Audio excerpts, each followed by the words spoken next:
வீட்டில் ஜெபியுங்கள்.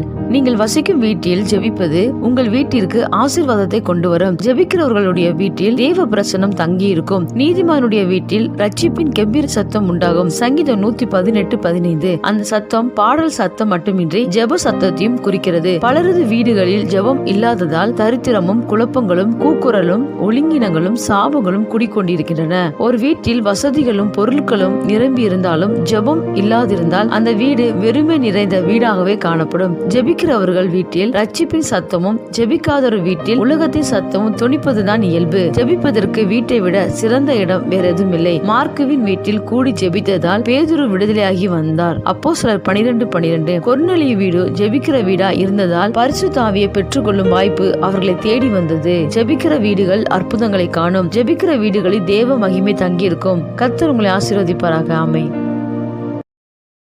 Download ShareChat.